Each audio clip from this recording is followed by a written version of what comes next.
Good evening, everyone, and welcome to Sports for Supper here at Sammy's Restaurant, 5th edition here.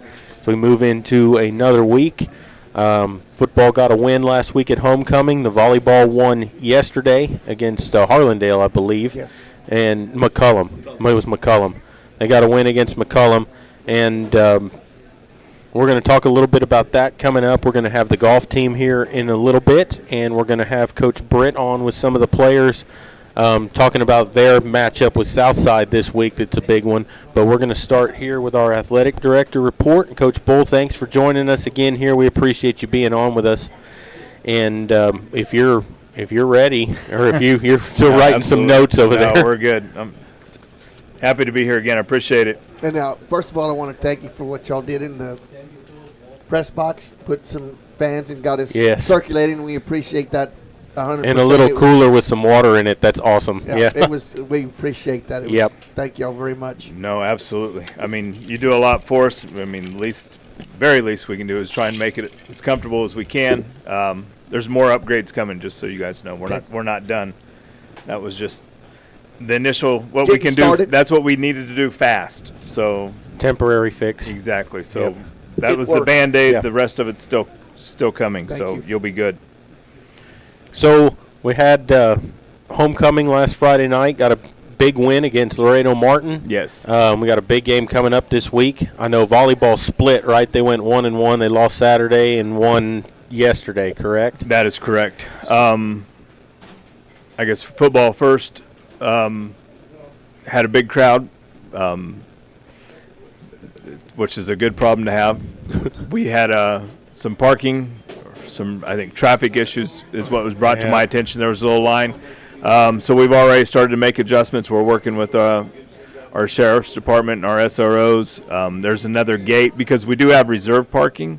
There's another gate that we're going to look at opening to, be able to, the reserve parking can get to that back lot and ease some of that traffic problems that we had. One of the other problems that we ran into is we're supposed to be playing a volleyball game on Friday. Yep. We lost all power to the high school, so that had to be canceled, and we're waiting to see if we'd play Saturday at home or if we'd play Saturday at Harlandale. Saturday morning, electricity blew again, which meant that we had no AC and no lights, so we went ahead and made the call to play at Harlandale on Saturday morning. Didn't turn out the way we had hoped, but at the same time, that was the number one team in the district, and we went 5 sets and lost 13-15 in the 5th. So it's not like we weren't in the mix. It just didn't fall our way. Guess those new lights in the gym to make it brighter causing electricity. Because it is nice just sitting in the gym now too, where everything's lit up real pretty and there's no yellow or anything. But what? Does that mean that the next game then the Medina Valley will have at home when it's supposed to be at Harlandale? Yes, so we'll just flip those. So what ended up, it was supposed to be senior night for Harlandale. So they ended up having their senior night Saturday morning. Oh, geez. Oh, wow. That's crazy. Yeah, it is. When they were to come here. So we'll just flip that on the schedule. So from a ticketing standpoint, we just changed the date of the game. So anybody that had bought tickets, those tickets are, they'll just change the date, and they're still good. Still good. Okay. So, knowing that, can you tell us how many fans were at the game Friday night? Do you know? Or no? I don't. Okay. I didn't know. I'm just asking because I know it's a homecoming crowd, so you always wonder. Right. We did an assessment because we're helping people find seats. Yeah. There was still easily a few hundred empty seats on the home side. I'm guessing we're probably somewhere around 3,000 on our side. I'd have to actually look. I haven't had a chance to. Yeah, I was just asking because I know it. Yeah, there was a big crowd. You had talked about that, and we had seen the traffic still at like 7:30, still lined up out there, and finally they got all in. But yeah, that was crazy day. Yes. So but I mean, you got. There's nothing you can do when that happens. You just try to do the best you can and try to accommodate. So it's not like you planned for the electricity to go out. It's just. Yep, it happens. And so you got away game this week coming up against Southside. How does that affect what you're doing? Anything? Because we also have a home game, volleyball game. Yep. So I'll start with that first. No, go ahead. I'm just saying my evening on Friday night we'll start start with that. at home. I'll make sure that the volleyball aspect is taken care of. Get that win under our belts, and then I'll jump in the truck and head to Southside to catch the second half of the football game. Yep. Go Shouldn't ahead. be much traffic then. Shouldn't hopefully. be. Hopefully. Yeah. Hopefully. Yeah. As long as nothing happens on the way. Exactly. Yep. So, what is there any cross country? Anything else you? Cross country ran down in Corpus That's right. this last weekend, so they got to run on the regional course, and the girls actually finished second in the 5As. So they had an outstanding showing out of, I think it was 36 teams in the gold bracket. The boys came in ninth in that same group. So on the upper end of the different brackets that they ran, the gold bracket was obviously the highest. Our boys were able to come in ninth. So they fared well also. So it was a good weekend for cross country. This coming weekend, they'll be at Northeast ISD on Saturday. Yeah, and I know that when we had the coaches on here talking about that there's a lot of good teams that come to that meet. So I know that they were looking forward to that because it's big competition for them. And part of that's just because that's where they're going to run their regionals. The So warm-up. everybody, Yep. it's a kind of a warm-up, a precursor to get a feel for the course for kids that have never been on it. Yeah. And you've run in some of those 5Ks and stuff. Different atmosphere down there Oh, to try yeah. to run in that. It affects you different Yeah. when you're in thicker heat, air or is and it the thicker air? humidity, It's and it's different. And I'm willing to bet there's some wind. Yeah. Yeah, that's the other thing. You're running in humidity and then the wind in your face. That's not fun. Can't be. And then tennis, I know that they had a match last week. They actually had two last week. They played on Thursday against Southwest, which was a district match that they lost 7-10. So coming out of doubles, they were 3-4. So they were right in the mix the entire time. So they fared well. Then they went down to Del Rio and faced a really good 6A team, and I think they ended up coming out of that one 1-9, I think is what, or 1-10. They managed to squeak one out, but again, they leveled up and played a different higher level of competition, and I think they were in the matches for most part, from what I was told. Just came up on the wrong Came end. up on the wrong end. Yes, Yeah. sir. Well, and that's like we talked about too. And the football team lost the first two games, but you lost against quality opponents, and you can almost get more out of losing and learning something from a good team than beating somebody 52-0 and not getting anything Absolutely. at all. And that's kind of what the tennis team, and that's what Coach Griggs did before the district started. Volleyball, took yeah. that record, and we did the Southwest game, and you look at the record, and it's 23-2 for Southwest, 11-12 for Medina Valley, and it's like on paper this shouldn't even be close. The final set ended up 16-14. Medina Valley had a 14-13 lead and was could have easily won that match. Had match points, so it's what you do and how you prepare before you get to district that makes the absolutely. biggest difference. Yep. And was that tennis's first district matchup, or have they had a few already? I think that was their second. Second, Actually. Yes, sir. Okay. Because is their district kind of the same as what football and volleyball is, or is it different? Well, football is different because football is split with the big and the small. It's the same district that we have in for volleyball and all the other Olympic sports. Okay. The 28 5A. Okay. Anything else you got? That you want Well, to golf's address? coming up, but they Yep. start tomorrow. Their first tournament's tomorrow. Oh, there's one tomorrow. I didn't know it was like the next day. Yes. No, I gotcha. saw him out on the range this afternoon receiving. But I'll let out Coach there. Bombeck talk about that a little bit more. Other than that, no, we're just in facilities meetings. We met today on middle school number 3. Started the initial plannings for that. Getting ready for high school 2. It's just a constant growth and moving forward and growing together. Which and I don't know if you can answer this, or which gate are y'all thinking about opening on the very first one, It's the first one as you're coming in on FM 471. right next to the new baseball field No, there. it's No, by the- the practice baseball the- field, the right before you get practice to the field. middle school. Yeah. Okay. Because that drive actually takes you around behind the middle school and straight into that reserved parking area. Right. Yeah. Yeah, well, we were talking about sometimes we used to sneak out and go that way. That's what they were. Yeah. Actually, I think last time I was on, they were talking about sneaking out that way. Yeah, But- Marcus was saying, "Oh, I went there, but it was closed the time before."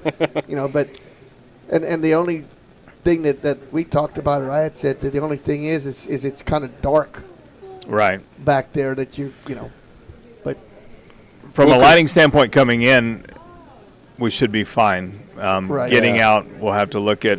There's also going to be some construction going on back there in the fall, so I know that they're not looking at putting a lot of infrastructure back there, just because I don't know how long it will be in existence. Because right now we're trying to deal with alternative traffic problems that the engineers are working for on our morning traffic problems with the bus drop-offs and having those two campuses right next to each other to alleviate some, again, more traffic problems. Yeah. All right. Well, I think if that's All right, it, we'll absolutely. move on to Appreciate y'all golf. having me. Yep. Thank you. We appreciate it. We'll take a quick break and come back. You're listening to Sports for Supper, and we'll continue here in just a moment.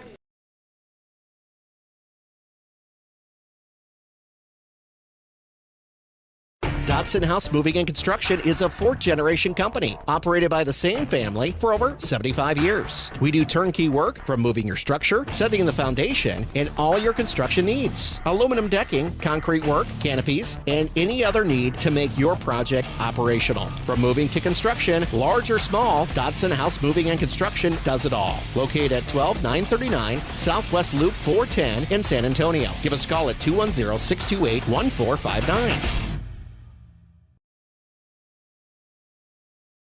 Are you ready for a vacation? Tanya with Travel by Design can help you with all your vacation destination needs. At no cost to you, she can plan all of the details tailored to your unique wants and needs. So all you have to do is enjoy your vacation. Tanya is a certified expert with Disney, Universal Orlando, and California, Sandals, and all cruise lines. Give Tanya a call at 830-931-4834 or visit her Facebook page, Tanya with Travel by Design, for all the latest specials and must-do vacations.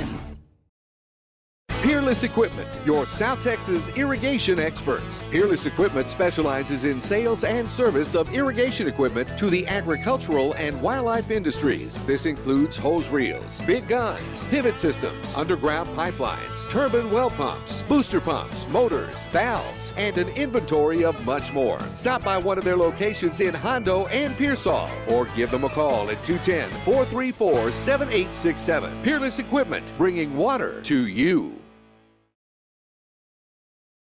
Sammy's Restaurant and Havy's Alsatian Bakery, two legendary landmarks in Castroville. From breakfast to delicious hometown lunch specials and more, Sammy's satisfies your taste buds with the unique flavor of Castroville. And from fresh baked breads to pies and pastries, South Texans have made Havy's Alsatian Bakery a must-to-visit since 1940. Sammy's Restaurant, online at sammysrestaurant.com. Havy's Alsatian Bakery, online at havysbakery.com.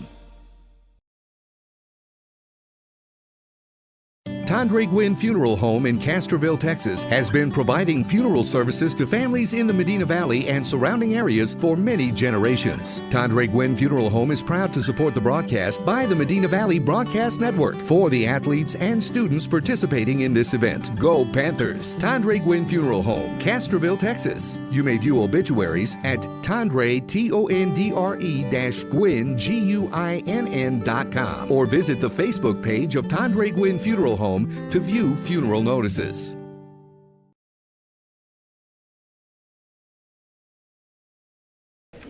Welcome back here to Sports for Supper at Sammy's, and we're happy to have Coach Baumbeck on here from the golf team joining us. We were here last year as Yes, well. sir. Thanks for coming back. No, We appreciate it. Thank you for having me back on. Tell us a little bit about, did you lose some players from last year to this year? Have you got some new ones who have come in? And then tell us about, I think, your first tournament's tomorrow, right? Right. So we have 8 returners from this year. We lost one of our kids who transferred. last year. So 8 returners, and we had 7 newcomers this year as well. So Wow. we have roughly about 15 boys and 4 girls currently at the moment, and then we'll have another girl too that will join us in the springtime as Okay. well. So And so, and that's boys and girls team combined. Correct, There? Okay. yes. And so your first tournament's tomorrow, and it's at Lady Bird Johnson in Fredericksburg. Is that no, actually, our No. first tournament is our JVs at Willow Springs Oh, tomorrow. oh yeah. I'm looking at the top only. Okay. Yeah, we have September. because we have our boys black, our boys Gotcha. orange, and then our girls as well too. Okay. So, what time is that? Does that tee off about 8 o'clock in the morning? About Is it eight- shotgun or? It's shotgun Yeah. start. Most of the tournaments throughout the regular season are shotgun start, and then they'll be progressive at district, regionals, and state, etc. And so like I said, our JV boys will get going, and then our varsity boys will not get going until mid-October as well. So. And so, is it still where you can only play up to 8 tournaments? Each individual can play 8 tournaments before district. Is Correct. That, yeah. Correct. And So- so y'all have got it to where you're going to play probably 3 in Yes, the sir. fall, and then do 5 in the springtime. Yes, yeah. sir. Mm-hmm. And y'all still practice at the Alsatian? We still practice at the Alsatian there. We practice pretty much every day. And then the kids sometimes, if we don't have official team practice, the kids will go practice. They'll go practice on their own out there as well too. Yeah, because golf's one of those year-round things where you really, if you don't practice in the summertime when there's no school, you're going to be way behind when Right. when I it mean, starts we're up only allowed- again. We're only allowed 8 hours by UL to practice. Obviously, Right. they need more than 8 hours of practice, Right. just like any other sport. Yeah. Yeah. So tell us a little bit more about your team. Like, who you said you got a lot of returners. So have you seen a lot of improvement from last year to this year with those guys? Like, is it just tweaking things now? It's tweaking things. I would say the returners this year, I had some of those guys play in the summer tournaments this summer, STBJ. They played, Yep. 4 or 5 tournaments of them did. So that's obviously going to help us down the road there. Just they keep playing. So we had quite a few guys, returners from the varsity, that were playing summer tournaments this year. So when y'all have tournaments coming up at places like you got Willow Springs tomorrow, did they get a chance to go out there and play that beforehand, like with the school, or do y'all set that up for them on weekends, or how does that work? Well, some of those tournaments, like SPGA, I know they specifically picked out. some Oh, tournaments. yeah, I yeah, gave them kind of a preview of where we're going to play in the fall. And Okay. so I know they tried to pick some tournaments out that were at those particular courses Okay. there.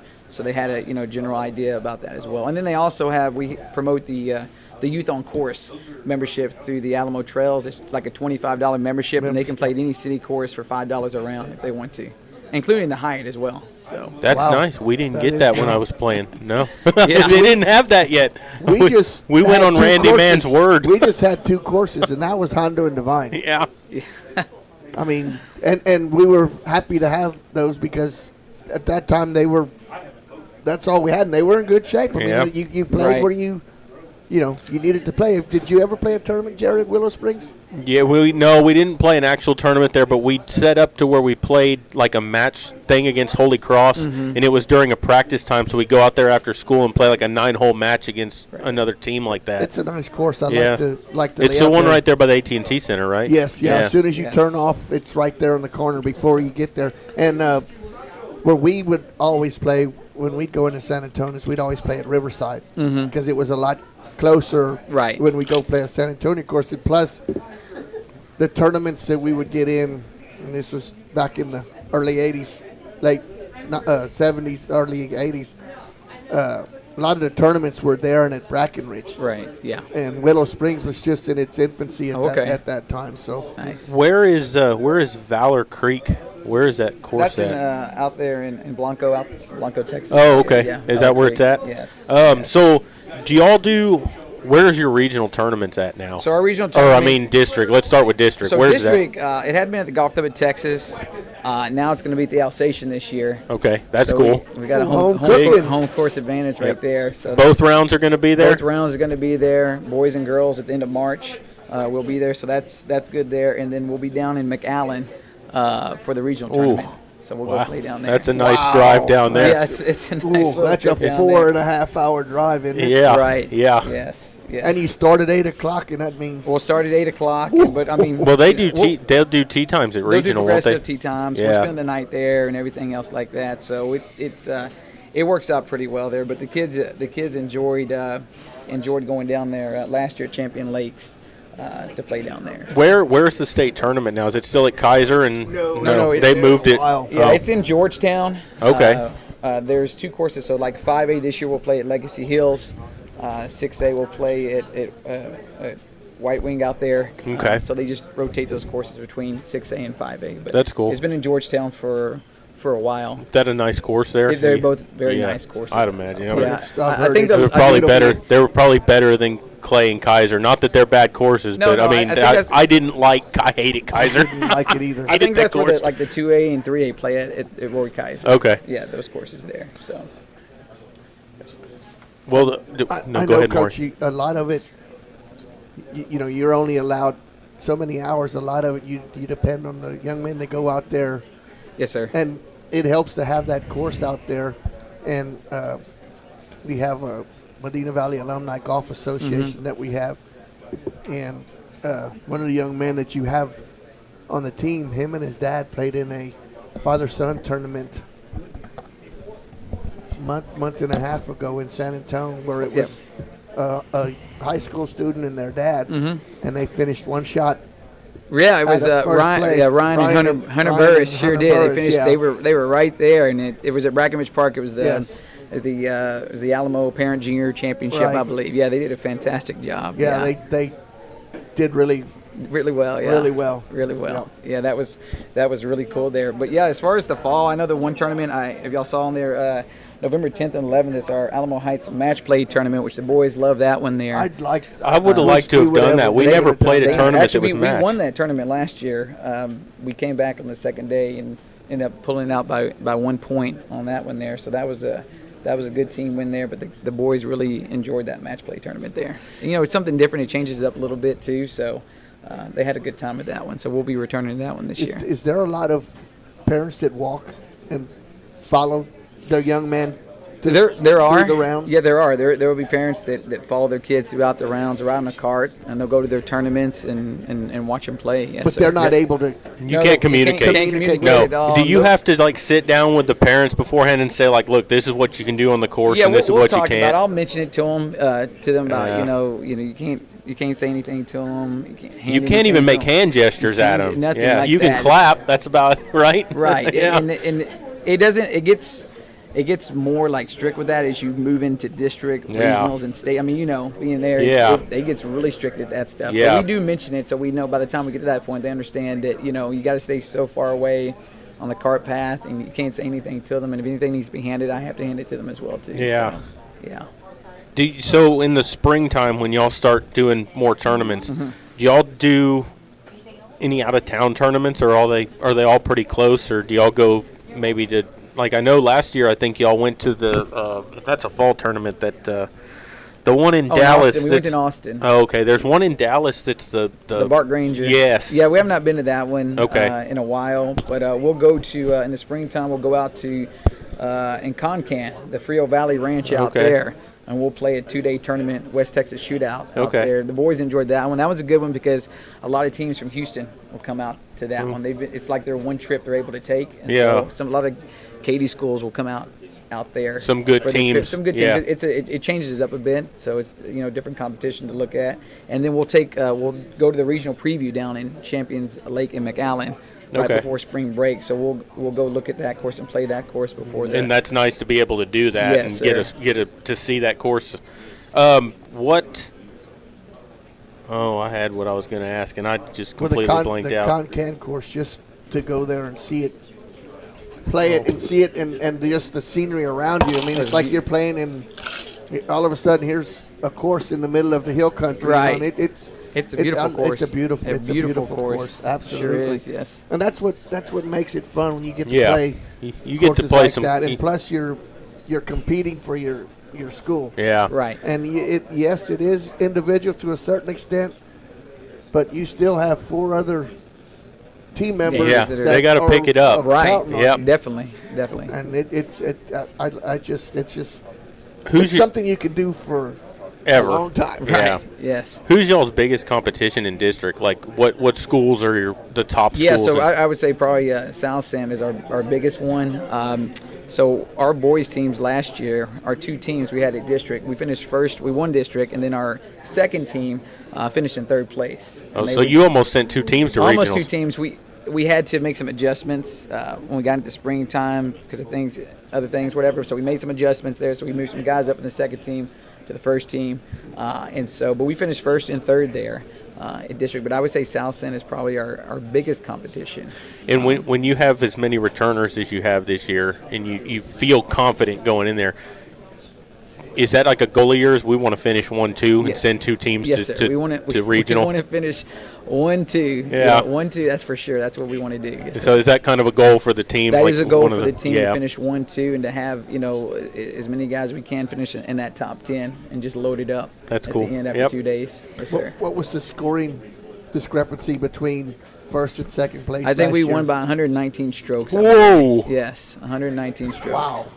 We had a big one. I remember we had a big one in district too, because the competition wasn't there so much, but Southside always had a good program when we were when it was. They sure did. Yeah, they always did, and so yeah, I understand what you're saying. I mean, I guess if they keep their program going, they still have a decent one. Yeah, like I said, we South Send always has tons of players there, and then some of them don't have like a full team either. So okay, but South Send does, and I think McCollum has a few players there that are pretty decent as well too. Yeah. As well. So yeah, but I think it was 119 strokes, something like that. The biggest competition we would have would be from Hondo and Divine. Oh, okay. Oh yeah, because y'all were in that district back then. We had Alamo Heights when I was at the end. Yeah. We had Alamo Heights, and I actually knew Ben Rogers played on that team. It was Bill Rogers' son, and I knew Bill because I worked at Briggs Ranch. Right.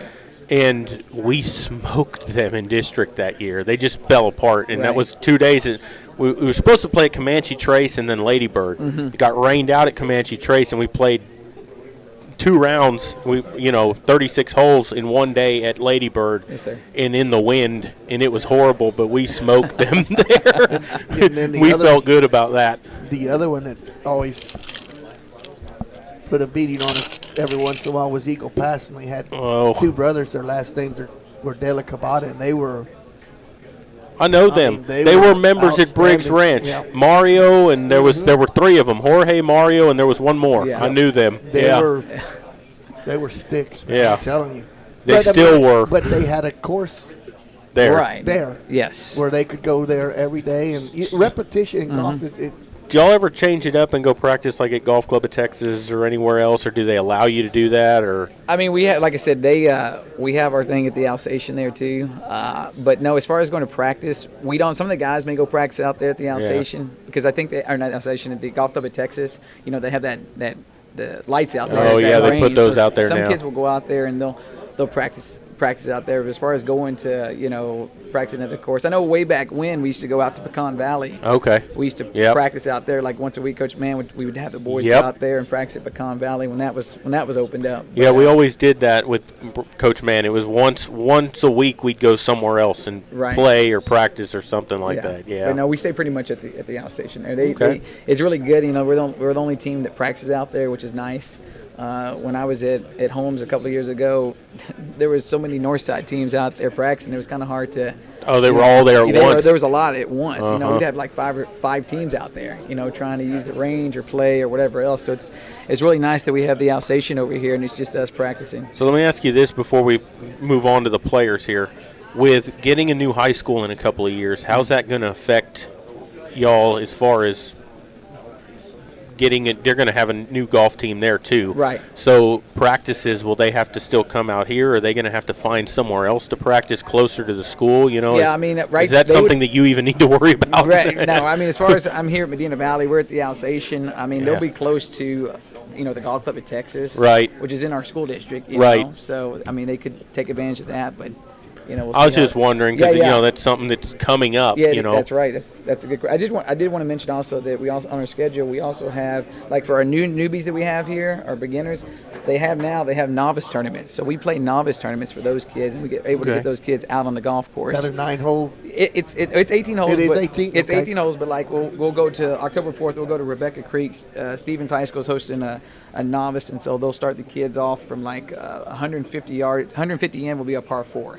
then Okay. 200 out would be a par 5. And these And are so just like freshmen, newcomers, these are newcomers, people who freshmen, haven't et played cetera. before. They haven't things. played before, and it's an opportunity for them to get out on the course and Kind of get get some competition get a little and yeah. competition instead of practicing out on the course every day after day. Yeah, instead of just throwing them into a. Sometimes we got thrown into a storm. My freshman year, I hadn't played before. Right. I got thrown in with a kid who shot 72. I think I shot 96. And that's intimidating It when is. when you're not good and you're not good. But like I said, we have our 8 returners, and so like our boys team, we have 8 of those boys that are returners there, and so we still have a couple spots open for that second team. So this will help some of those kids there to see what they can do by the time district rolls around. And I know, just being in my 2 nephews have that Alamo Trails membership where they play. People don't realize what kind of shape the Alsatian is out here as far as being one of the top-notch Yes. manicured. I mean, I'm not bragging because I'm a lifetime member and this is my home course, but there's something out there to be proud of. It is very. I totally awesome. agree. Like I said, it's the best I've ever seen. I mean, it looks fantastic. Yeah. I would put it up, those greens up with For any court. the weather that has been down here for that course to be like that. No, they do a fantastic job out there. It Absolutely. looks good, and we're very fortunate to practice out there and play out there every day. But yeah, I agree with you 100%. It looks great. Yep. Well, Coach, anything last that you want to talk about before we move on to the players, or? No, Anything? I just like Okay. I said, we look forward to getting the season started tomorrow, and like Yeah. I said, it's year round, and so we're full go until regional state tournament. Yeah, see how far we can do it. that's in what, April? That's Into March, April? End of March, April. Yes, sir. But Yeah. yeah, thanks again. I appreciate it. Yeah, well, good luck tomorrow in the first tournament of the year, and good luck in the season, and hopefully we'll see you back here on the show next year. Yes, sir. Definitely. Thank you. And we're going to take a quick break and bring the players up here. You're listening to Sports for Supper, and we'll continue in just a moment. Dotson House Moving and Construction is a 4th-generation company operated by the same family for over 75 years. We do turnkey work from moving your structure, setting the foundation, and all your construction needs. Aluminum decking, concrete work, canopies, and any other need to make your project operational. From moving to construction, Lard does it all. Located at 12939 Southwest Loop 410 in San Antonio. Give us a call at 210-628-1459. Are you ready for a vacation? Tanya with Travel by Design can help you with all your vacation destination needs. At no cost to you, she can plan all of the details tailored to your unique wants and needs. So all you have to do is enjoy your vacation. Tanya is a certified expert with Disney, Universal Orlando, and California, Sandals, and all cruise lines. Give Tanya a call at 830-931-4834 or visit her Facebook page, Tanya with Travel by Design, for all the latest specials and must-do vacations. Peerless Equipment, your South Texas irrigation experts. Peerless Equipment specializes in sales and service of irrigation equipment to the agricultural and wildlife industries. This includes hose reels, big guns, pivot systems, underground pipelines, turbine well pumps, booster pumps, motors, valves, and an inventory of much more. Stop by one of their locations in Hondo and Pearsall, or give them a call at 210-434-7867. Peerless Equipment, bringing water to you. Sammy's Restaurant and Havy's Alsatian Bakery, 2 legendary landmarks in Castroville. From breakfast to delicious hometown lunch specials and more, Sammy's satisfies your taste buds with the unique flavor of Castroville. And from fresh baked breads to pies and pastries, South Texans have made Havy's Alsatian Bakery a must to visit since 1940. Sammy's Restaurant, online at sammysrestaurant.com. Havy's Alsatian Bakery, online at havysbakery.com. Bush's Chicken, one of the oldest locations in Castroville, is proud to serve the Medina Valley area. Bush's Chicken has one goal: be the best. Bush's Chicken knows its success comes from loyal customers in the communities they serve. Stop by Bush's Chicken on Tuesday and get the Tender Tuesday deal, or try their buffalo fries and ask about their Panther special. It's always a hit. Bush's Chicken, 935 Highway 90 East in Castroville. Call them at 830-538-2800. Tandre Gwynn Funeral Home in Castroville, Texas, has been providing funeral services to families in the Medina Valley and surrounding areas for many generations. Tandre Gwynn Funeral Home is proud to support the broadcast by the Medina Valley Broadcast Network for the athletes and students participating in this event. Go Panthers! Tandre Gwynn Funeral Home, Castroville, Texas. You may view obituaries at Tandre, Tondre-Gwynn, Guinn.com, or visit the Facebook page of Tandre Gwynn Funeral Home to view funeral notices. All right, welcome back to Sports for Supper, and we're going to have we got 4 players from the golf team on. We got 2 young men, 2 young ladies, and I think you guys want to start, right? Yes, sir. So if you'll tell us your name and your year in school, and then we'll go from there. My name's Hunter Burris. I'm a senior. And my name's Caleb Medina. I'm a senior too. And we'll start with Hunter. Yes, sir. So tell us, where did y'all finish last year, and what are your expectations for the season coming up? Well, so we won district handily. We absolutely blew by district. District was a great tournament. I feel like we did really good at district. All year I felt like we really improved from where we started, and where we finished was absolutely incredible to see the difference. So I thought it was a really good season last year. And then we made it to regionals, which was our goal. Our goal was to make it to regionals and compete, and that's what we did. And I felt like overall last year was just a really good year for everybody. I felt like everybody improved. Everybody learned something and got better.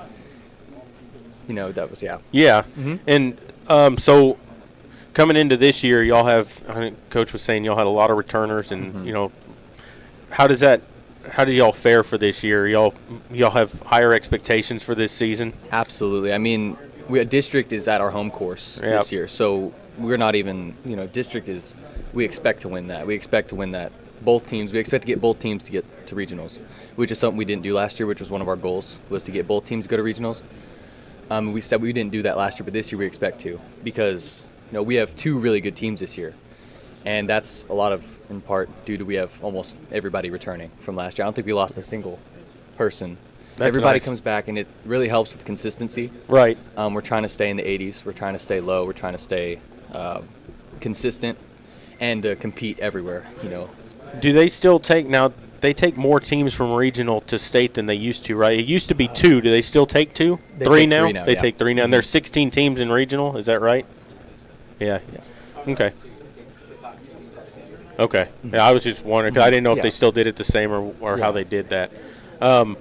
So, with all for you guys individually, with all the new technology and stuff that you can do for your swing and stuff, do y'all utilize a lot of that? Like, what are some of the things that you use personally to try to help your swing and things like that? Well, like, a lot of it is, getting the numbers, getting your swing speed and your ball speed and all that stuff. So you can go to Golf Galaxy, places like that have simulators. Simulators help so much. I mean, it's not only just showing the ball flight, it shows a lot of the numbers, what you need to spin rates and all that kind of stuff. All of that stuff, the angle that your club's going in, all of that helps so much. So of course we all utilize that as much as we can.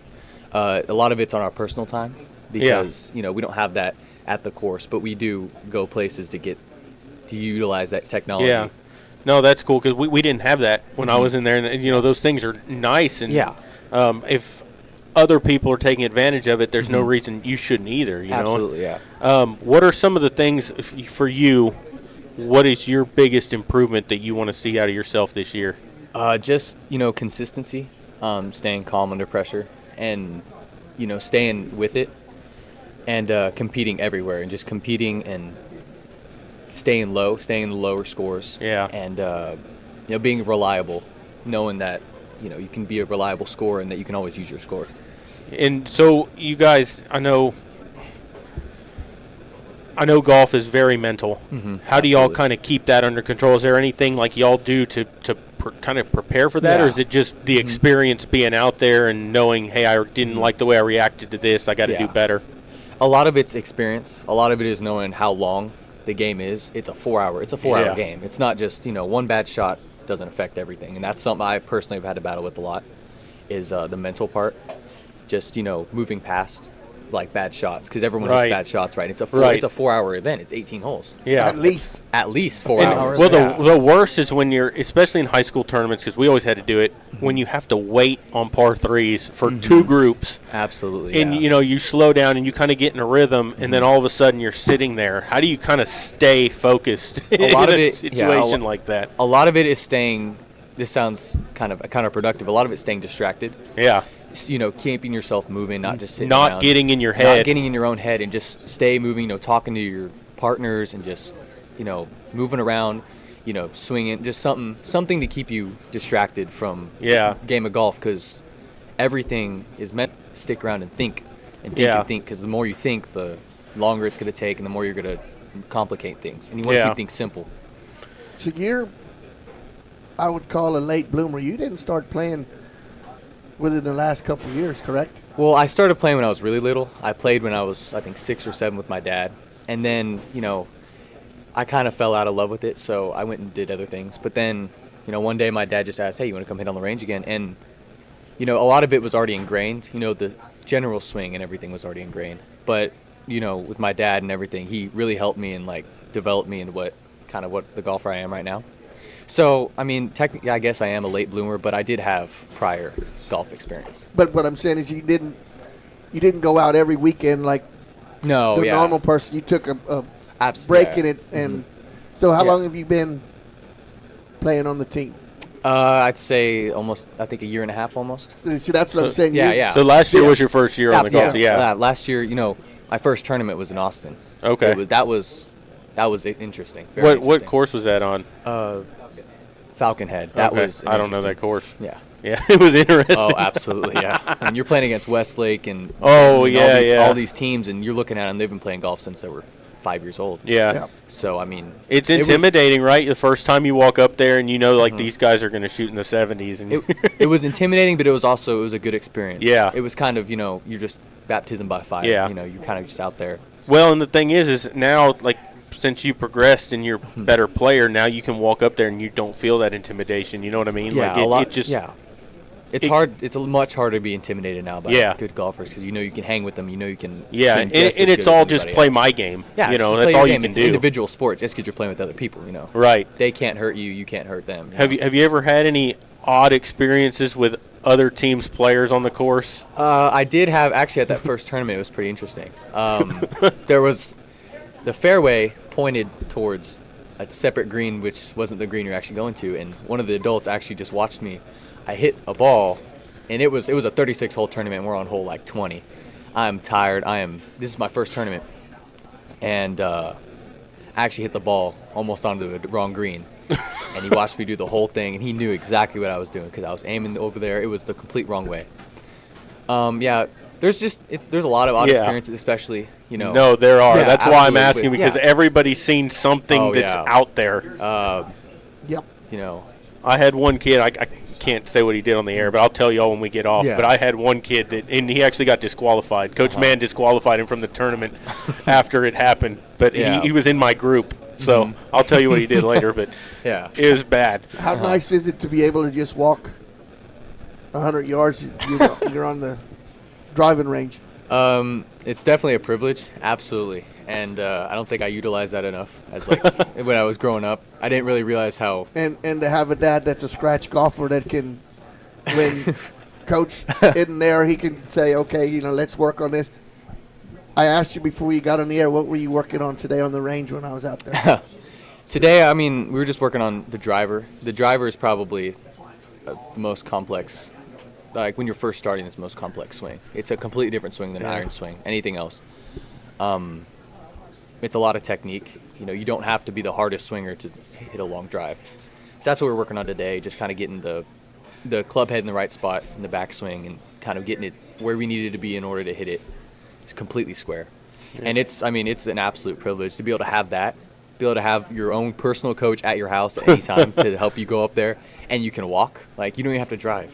Yeah. Like I can just walk up there with my own personal coach, and we can just practice. It's absolutely, it's a gift. It's I know awesome. the first time he said he watched you play in a tournament, you were overshot, and he says, "Hunter, don't try this shot. Don't do it. keep your losses at a minimum, take a bogey, and get out of here. And he said, what did he do? He did it. Ended up with a triple bogey. He said, but, you can't. He said, but that's the thing that those are learning experiences. You have improved on a bunch, and you had just commented it's mental, all and it's keep your losses to a minimum. There's always the next hole. Yeah, it's experience. It's just knowing the best play to make. Sometimes the hero shot isn't always the best. Sometimes a punch out is a smarter play. Yeah. And I've definitely learned that. I feel like we've all learned that over the past year. The hard way. Yeah. The hard way. Absolutely the hard way. Yeah, there's no easy ways. So this is probably a dumb question, but do you play any other sports? Because we ask everybody that. I did play football for a while. Okay. Now I'm focusing on golf because golf is a hard sport to play when you're playing other right. sports. No, especially when 100%. It's probably the hardest sport you can play. Is golf. You don't get hit in golf either. I know people who have. Yeah, been yeah. hit. It I know depends. people who have been hit. Yeah. Well, not in pads. I mean, not. Oh tackled, yeah, not like that. Not tackled. No, but it hurts worse when you get hit. Oh, absolutely. Yeah. It hurts a lot worse when you get hit. We have a buddy of ours that got hit at a tournament. He was a spectator and he got hit square in the chest. Oh. No bounce, square in 7 the chest. stitches from a tee shot from my own teammate right there, practicing it on. Well, good luck on the season upcoming. We're going to move on to the next young man here and talk to him for a little bit. But good luck, and we'll see you down the road. All right. Just remind us, say your name one more time. I'm Caleb Medina. I'm a senior. And tell us, what's your biggest improvement that you've seen from when you first started out at Medina Valley to now? Well, one big thing is I've only been playing for a year and a half, and Okay. I've seen a lot of improvement in myself over the year, and I just focus on just staying consistent and just focusing on just like improving my game every day and just getting all my distances right and just be consistent. So, that says a lot about the program that both of y'all have only been playing on the team for a year and a half, and you won district last year. Handedly. Yeah, exactly. By the amount you did, and that y'all are already to the level you're at and, competing to try to go to state this year. That says a lot about the program. So tell us a little bit about what got you into golf. So you said only a year and a half ago. Yeah, Did you play when you were younger and take time off? I never played golf until, I got a set of clubs for Christmas, and I just went out and played with all my friends, and I loved it. I was hooked. And I was out there like every day on the range or just playing. But I never realized that I love golf as much as I do. Well, the camaraderie.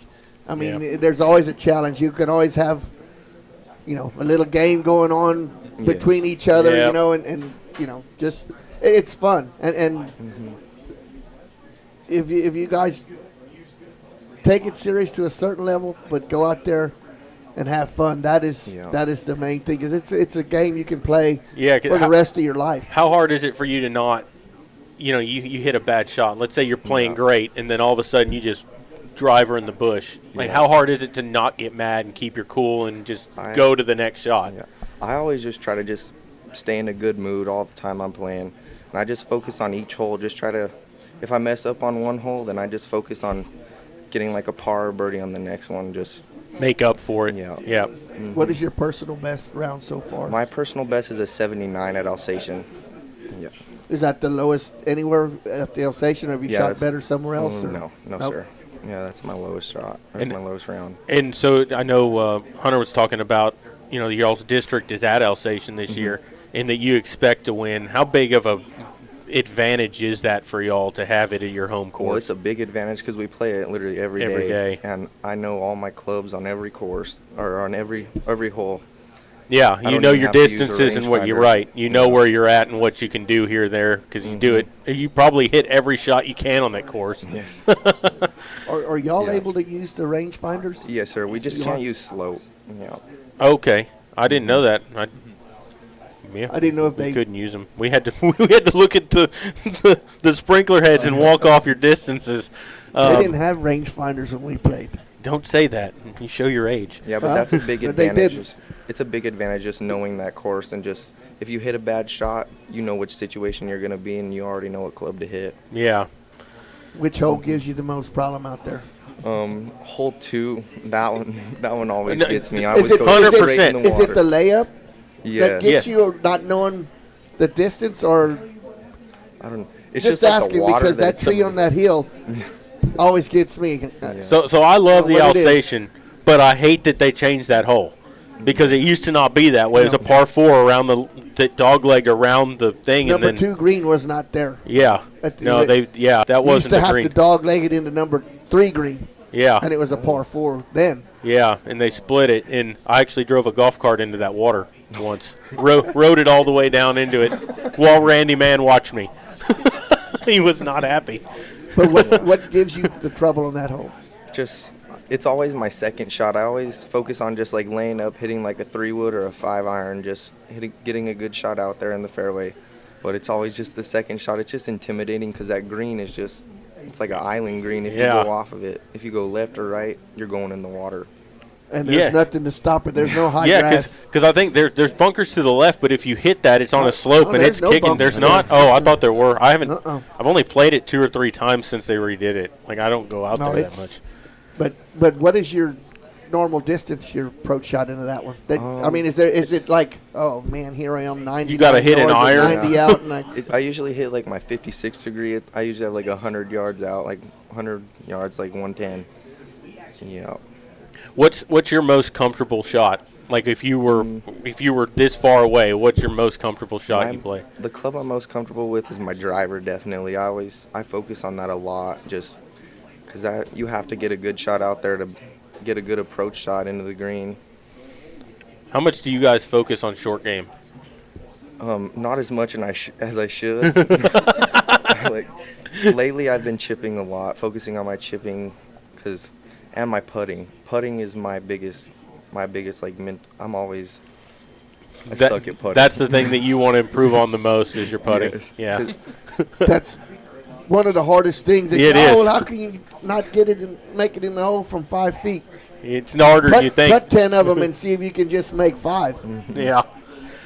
It's so totally different. Are you guys doing drills and stuff at home and things like that still, or are y'all just mostly tweaking things here and there? Just tweak. I have a putting mat at my house, and that has helped me improve a lot. It's made me a lot more confident with my putter. But I always focus on just doing the same drills over and over, just to boost my confidence when I actually go out there and play. And do you do any other sports other than golf? No, sir. I only play golf. And plans after high school? My plans after high school to go to college for business, Corpus Christi A&M. And what were we didn't ask you that. What were, I'm trying to get into UT. If I can't, trying to go to Colorado. Cool. For aerospace engineering or meteorology. Okay. Either one. All right. Well, thank you two guys for being on here, and good luck in the season. And we're going to move down to the young ladies here. They're return visitors from Yes, y'all were both here last year, right? Yes. You'll tell us your name and your year. I'm Katie French, and I'm a junior. And so, have you been playing since you were a freshman? Yes. Was that when you started playing golf, or no? Yes, that was. And so, tell us about what you've seen from your freshman year to your junior year now. What's your biggest improvement that you've seen in yourself? Just like staying consistent and actually like realizing that you have to practice a lot for this sport. Like you can't just go out there once a week because then you'll lose it all. Like you'll lose whatever you've worked on. Like just hitting the ball, just getting better at any of my clubs, stuff like that. So where did y'all finish last year, district, as a girls team? Did y'all not advance to regional? No. Okay, no, that's fine. I'm just asking because I'm going from there to what are your expectations for this year? This year, we're trying to make it to regionals. Okay. I got injured last year during districts, so I could not finish, but she finished really well. So what was your injury? I mean, if you could say, if not. I have very, rolly ankles. Oh, so yeah. I, completely sprained my ankle. Oof. Swollen, bruised, everything like that. that. You don't have no base. That's not standing in golf. You can forget it. What is your personal best score? A 106, I think. My goal is to get under 100 this year, hopefully, and even what better. do you need to focus on the most to get there? Practicing. Just keep practicing. The whole everything. Every aspect of the game? But just showing up for practice, going to practice, staying at practice. How long have you been playing golf? Since your freshman 3 years, yeah. So, so when you say that, so is it hard because I know that playing golf, being that you're at the course a lot, even on your free time, Does that hurt your social life a lot? Well, I actually work at Giuliano's too, so I'm there. So you're there all the time. I'd all the imagine when you time. get off work, you don't want to mess with golf. No. So it's just like very awkward to be there 7 days a week, No, that especially makes during sense. the summer. That completely makes sense. I understand. I worked at a golf course, and I didn't want to be around it when I got out of there. Nope. I'm just going to go home and sleep. But that's just been the hardest part, actually practicing. So what made you stick with golf? Like, what part of it made you stay and say, this is what I want to play? Well, the fact that I can't really play any other sports. Not good at those. But the reason I started like playing golf in the first place is because I was just trying to find a sport, didn't want to do PE, and then my uncle was like, you should play golf. And he was like, I'll support you, I'll buy your clubs, I'll do everything. And he was like my biggest supporter through that. Oh, I do remember you, because that's Matt. You're Matt. No, wrong person. Wrong person. Wrong person. Okay, wrong person. Same name. Wrong person. Okay. Yep. But I asked you about that last year. I remember. And I said yes. Yes, but it's a different person. Okay. Completely. Yeah. No. Okay. No, that's fine. I just remembered that when you had a story for him. Yeah. Matt. I remember. But yeah, because I played with him. But yeah. Okay. Cool. But so, Maury, what do you got? Anything? Just you said you got to work on everything. Yes. But if you could focus on one thing that you really, really want to improve on. Chipping. Yeah. The short game. Yeah, definitely. Well, what is that the thing that you spend the least amount of time doing, Yes. though? Because usually if you're not as good at something, you don't want to address it. You want to do the things you're good at, right? And, like, I'm okay at it. I just need to know how to start on getting better. Like, just like. Yeah, it's all up here. Yeah. Yeah, because it's a different. It's like putting. You're using different muscles, your smaller muscles, and not the big swing. And it's a lot. Golf is mental. Yes. A lot mental. Yep. More than any other sport. More than tennis, I think golf is just. Everybody laughs and say, "How can you not hit a ball that ain't moving? It's sitting on that tee." You ain't been out there and ain't tried it. Go try it and see how hard it is just to hit it straight. Yeah. And it's a big difference. What would y'all need to shoot at district? How many strokes would y'all need to improve on to get to regional? Or better yet, what kind of average score would you need to advance? Definitely under 100. But I mean, mid 90s, low 90s would get you. That would get you out of district. Last year, the lowest score was at 86. In your district? Yeah. So, but that was at the Golf Club of Texas. So you're at home cooking now. Yes. So it's gonna be good. Yep. And so, do you play other sports or no? No, you said you don't. I try powerlifting and don't compete. I just am there for practicing. Okay. Well, that's hard if you ain't got strong ankles. That powerlifting is a lot. Squatting. Yeah. Yep, that's not good. No bueno. Nope. Well, good luck in the season coming up. And any plans for after school? Well, she's a junior. Oh, you're a junior. Okay. Yeah. I have it pretty. I want to try to go to UT Austin, do something in criminal law or forensics, something like that. If not, North Carolina. Cool. Awesome. And next young lady, she'll tell us your name and all that. My name's Marianne Stevens, and I'm a sophomore this year. And so she had mentioned that you finished pretty well in district last year as a freshman. Yeah, I'd say so. But third? 4 shots out of. I mean, so was that? Have you played before that, or was that your first year? Kind of. That was my first year, like actually playing on a course. Like I'd practiced with Joe McNeil before, but not ever played officially. Kind of tinkered with it. Yeah. And so, what's the thing you've seen yourself improve on most since starting last year to this year? From last year to this year, definitely my consistency. I could have like a good shot, but it wasn't like consistent. I feel like I'm working to get better at that, and I see a bit of improvement so far. And what's the one thing that you would improve in your game the most if you could? Maybe sand, actually. Sand. I'm very bad at sand. I try not to get there, but if I do, it's really bad. Yeah, Dave, I mean, you hate getting in there, but you got to get out. That's the Yeah. bad thing. Sand's just supposed to be made for the beach anyways, not a golf course. I agree. So in that round you were talking about where you were 4 shots out, play back that round. Is there one certain moment in there where you said, oh, this might be where I am not going to make it? I mean, is there one shot that you wish you could have replayed, 1 or 2 shots? I try not to think about it as much because it'll drive you crazy. Yeah, but not really. I think I tried my best, and so I was just kind of like focusing more on that than besides the fact that it was 4 strokes. Yeah. So it wasn't a sand shot that did you in? No, actually, I was like avoiding the sand pretty much that day, but no, I think it was just, I don't know. It could have been any shot. I try not to think about it too much, but.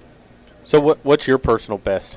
I think 103 at maybe the course in New Braunfels. I don't know what it's called. Bandit, Land Park. And so how big is it of a advantage to y'all to have district at your home course that you play all the time? I think it would be really helpful because I've played there a few times and we played there all the time in practice. So I think it would be really convenient and helpful.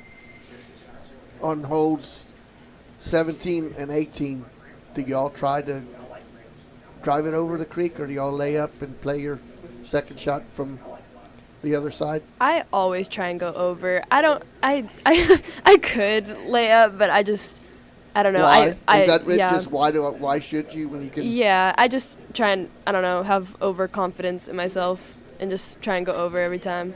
So what hole gives you the most trouble out Hole there? 2. Yeah. Hole 2? Yeah, we the don't approach really shot like also? The second shot also? Yeah. It's not position. It's not the Hole 2 positioning sucks. off of. Yeah. Sorry. It's not the positioning off the tee shot. Yours it's is the 5? second shot that. I mean, sometimes it's off the tee. It all just really depends on how that day's going. But it could be the second shot sometimes. Like, if the first shot doesn't go well, then usually the second shot goes well. But if the first shot goes right, then the second shot goes wrong. It all just depends. It just depends. That's an intimidating hole because there's no place to miss it, and you're left or right any at all, and if you chili dip it, you're in the water too. So yeah, that's not the only one. There's a lot of people that hole, and which is your same hole, just on the second shot I also. try to avoid it sometimes. So if they tell you when you get up there, give me a double bogey and I'll go to number 3, you take a double bogey, go to number 3. Heck yeah. Did you hear that? No. All right, ask her if you can take a double bogey on number 2 and say I'm going to the next hole, what you take? And she said, heck yeah. So I didn't ask any of y'all that, but I asked you. But what's kind of the craziest thing you've seen on the golf course? With Go ahead. You can go with that one. Go ahead. No, you can go. Oh, I'm Go good. ahead. I'm good. He Go asked ahead. you this question. well, I don't care which one. Yeah, Oh. you can both answer. I don't care. Just the people, and last year districts, the people on our team, just On y'all's team, or just no, in the no, group you were playing No, in? like in the group I was playing with. Yeah. Like Southwest, they were interesting. They were real characters. Trying to. mean, Do you ever catch them being trying to get away with stuff, or? Yes, Yeah. for sure. Like me and this girl were kind of like, I try to make friends with everybody that I'm in the group with, just so it's like not awkward, nothing. Like I can call people out, they can call people out. So this girl was like calling this one girl out, and I saw it too. And it was just like they were yelling at each other. And Oh, nice. And Nice. then the other, like the fourth girl came and talked to me, and she was like, "That other girl is being so mean," and I'm like, just staying in the Just middle. trying to stay out of it. I'm friends with everybody. I'm okay. Well, guys, good luck on the season, and hopefully we'll see some of y'all back next year. And y'all, good luck to y'all as y'all move on. And we're going to take a break and get Coach Britt on here. You're listening to Sports for Supper, and we'll continue in a moment.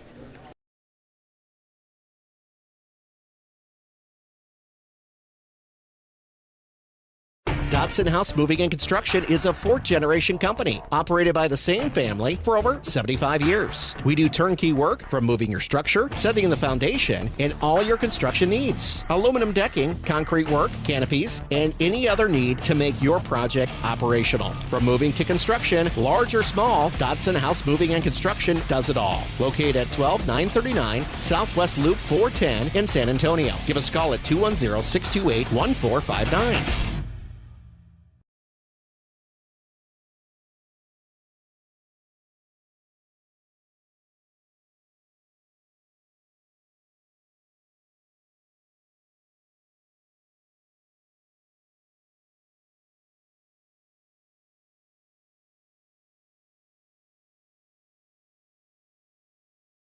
All right, we're back here at Sports for Supper, and we have Coach Britt on here and Coach Medley, right?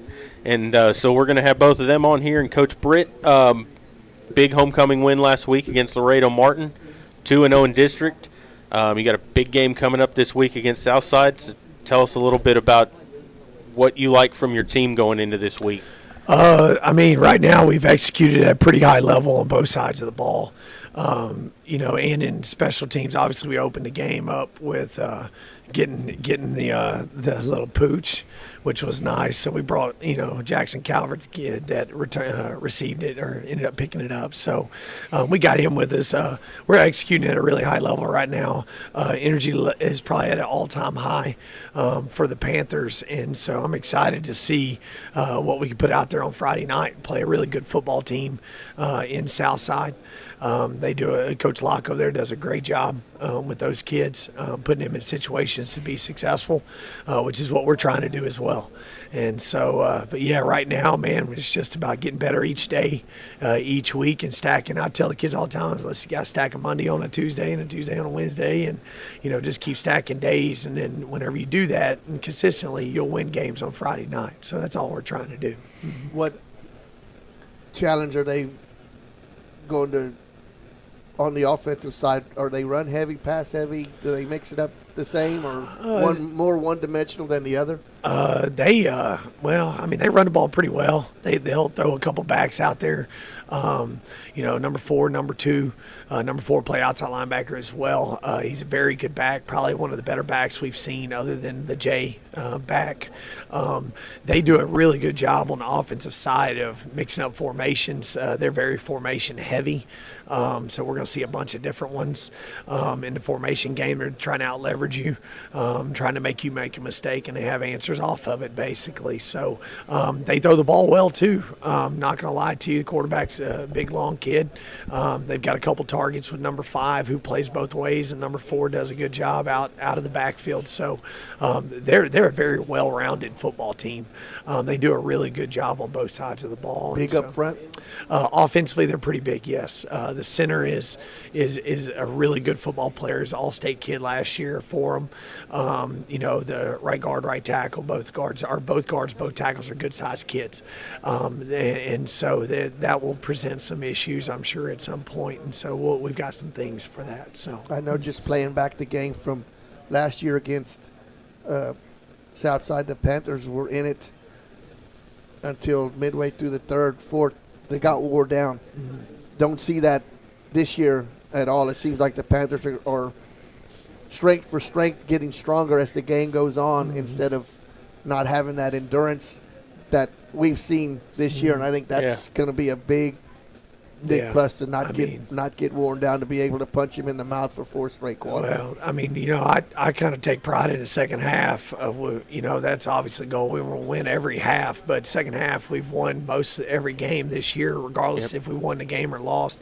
But man, it's pretty strategic when it comes to conditioning. We're going to quick sprint on Monday. We're going to do Raymond Berries on Tuesday. We're going to do NASCAR on Wednesday, and so the kids know it. I don't have to say anything. They just say, "Hey, coach, we got Raymond Berry. we got Raymond Berry, so let's get out there and do it. And so we honestly have conditioned Monday through Wednesday since fall camp. So July 31st we started, and we haven't checked up. We won't. Obviously, you're trying to make sure we're in good shape. There's a discipline factor with that too, though. They can touch a line with the right foot or left foot. They have to, hand behind that line, hand on the line, and we're going to, obviously there's something that comes with that. So, but ultimately, we just want to keep getting better, each week. That's the ultimate goal, and try to hit our stride, here down later in the year. But right now, that's like I said, man, we're just trying to stack good days on top of each other and, stay conditioned. But yeah, I do feel like we're in good shape. We run around pretty well. I think we'll be, I expect us to be able to run around in the second half on Friday night as well. Keep up the same momentum that we've shown already. So, one of the things that we mentioned during the game, and it's kind of something we saw him kind of come into his own. Michael Newton threw the ball very well the other night, and I mean he threw the ball hard and with confidence and some things that we hadn't seen from him, in the past. So tell us a little bit. Is he pretty confident? Are you happy with his confidence level right now? I mean, he threw for 277 against Legacy, and then, I mean, he was 150 some change on 15 attempts the other night. Yeah, no, he's just done nothing but get better. Yeah. He's kind of taking the reins of the quarterback position, and he's making good decisions with the ball. He's got certain things, certain reads. He's got some checks. He's got a bunch of options out there for him. He did an awesome job of mixing it up. Yeah, he does, and so he's a very, very smart kid. And so he understands the game. He's starting to be able to see some safety rotation and some things like that, which will dictate some stuff for him. So he's just going to continue to get better. Again, he started, 2-3 games last year. He's, we're going into our fifth game. So he's only got, I guess, on Friday night, be his 8th start or 7th start, something like that. So he's just going to continue to get better as well. So, but yes, he's progressing really, really well. Mm-hmm. And tell us about who you brought with you here. Yeah, I brought our offensive coordinator, Matt Medley. He's the assistant head coach, offensive coordinator. He's kind of my right-hand guy. Both coordinators, Coach Linhart last week and then Coach Medley. He brings a lot of knowledge. He does a great job with the kids. He builds relationships, does a great job with the overall scheme. He was at Midland High prior to coming down here a couple of years ago, and they run our offense is based off from Thad Fortune, who was at Midland High, who at one time was back in the day was at Odessa Permian. And so our offense started there. Now it's got it's got our swing on it in a sense of some of his stuff, my stuff, but the basis of it just comes from there. So he has a background in the short pistol and some of the flex bone concepts. So, but yeah, this is Matt Medley, and so I'll let him do all the talking. He's good at that. So, Coach, we heard a little bit about your previous jobs. Just go over a little bit how you ended up here at Medina Valley, your previous employment, and how you ended up here, and what you think about this community. So, pretty much lived in West Texas my entire life. We decided, my oldest daughter is a junior, so we decided before she started high school we were going to move. That was the time to do it. Otherwise, we would have just stayed there. Didn't want her to switch once she started high school. So she's now a junior, plays varsity volleyball, 2-year varsity volleyball player. And it was a decision that we wanted to be near a big city but not in a big city. And so applied at a couple of different places, and this place called First has a great reputation for academics. Growing community was what we wanted, kind of that small school feel though. Midland High and Midland Legacy now used to be Midland Lee. They're 2 6A schools in one town. One of our kids being a little smaller of a school. Of course, this is now, the fastest growing school in the state of Texas, so it's getting pretty big. But we like it here. It's my 3rd season here. All 3 of my kids really like the schools. I've got my junior daughter. I've got a 6th grade son at Medina Valley Middle School, and my youngest daughter's a 5th grader at Castroville Elementary School. Good. And so, tell us a little bit about what kind of challenges Southside's defense is going to pose to you this week. So they are very big and very fast, but it's one of the best defenses we've seen all year long. I put them there with that John Jay defense that we saw a couple of weeks ago. We're going to have to execute. One thing Coach Britt and I do very well together is we've really gotten in sync the last 2 games. We called plays together last. It was a weird dynamic, you know. I was the OC last year, and Coach Britt was the receiver coach, and then now he's kind of I guess leapfrogged me, I guess, you know. But we've gotten in sync. We've averaged over 450 yards a game the last 2 district games.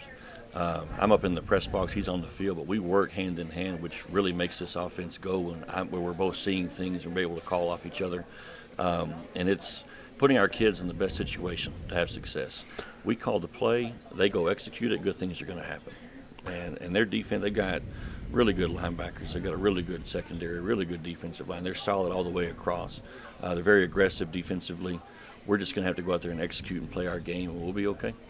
Well, I know that, you know, we saw the offense really step up the last 2 games, especially. You know, they slowly got better from game to game, and then they just kind of exploded the last 2.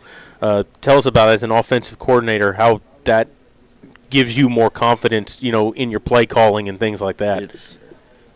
It's almost like when you're playing basketball and the rim just looks so big that every shot's going to go in no matter where you're at. And when we're up there, I'm up in the press box, like I said, coach is on the field, and you can call pretty much anything you want and know the kids are going to get 4 yards. That makes it pretty easy to call. And when we're both in sync like we are, you look at the defense, what are they giving us? We call the perfect play, and you're getting the first down. In our first 2 games, we struggled because we were in 3rd and long quite a bit. These last 2 games, we haven't had very many 3rd and longs. We've been so successful on 1st and 2nd down, and it's just making the game go very smoothly. I mean, 450 yards, and we're averaging 50 points or so right now in these 2 district games. Our kids did what they were supposed to do against Martin and Legacy. Went out there and dominated the first half, didn't let up, was able to get the second half moving, keep the ball going, build confidence going into this game. It's a pretty big game for both teams. Well, and you say down and distance, you've cut down the pre-snap penalties, and that was a crusher the first 2 games. Now everybody's settling in. Yeah. Your line's gelling. Everybody's gelling. It just seems like it's just you flip the switch. It's just it's a different. And you know and that's like Coach Britt said, and you'll say the same thing when you play tough competition, regardless whether you win or lose, and learn something from it. You can learn a lot just from a loss as you can from a win. And you also have to look at it that this is the 3rd or 4th offense and defense these kids have had since they've been in high school. It's been a constant revolving door of offenses and philosophies and things. So, and the offense we're running is pretty complex. You know, lots of guys are moving around. You have to know who's moving, who's not moving, where you're going, who's doing what, who's on the line, who's off line, all these different things. So those first 2 games especially, I think we had a bunch of jitters from the kids and from the coaches. You know, we fixed all that stuff, and it's been a pretty smooth machine. The kids are adapting. They're really picking it up. They're working really hard. They're coming in early and watching film. They're staying. We're watching film before practice. We're watching film on Saturdays with them, probably more film in the last couple of weeks than they've had since they've been in high school. And they're really studying the game. They're really starting to pick it up. And I think it's noticeable these last 2 games that the penalties, like you said, were gone. The alignment issues were gone. The execution is clicking. The offense is clicking, and it's hard to stop once it gets going. Yeah, you can see the confidence in the players. Absolutely. You know, that they've bought into what y'all are trying to instill into them, and they're executing it. So, When Friday night you look up at the scoreboard and you see the visitor side scoreboard as far as points scored, what do you think the offense needs to legitimately put up to come out of there with a win? More than they score. We'll be all right. No, you're not going to throw a number. Not going to throw a number out there. Because you can't do that. I know that, but you talk about Yeah. their defense being good against one part or the other.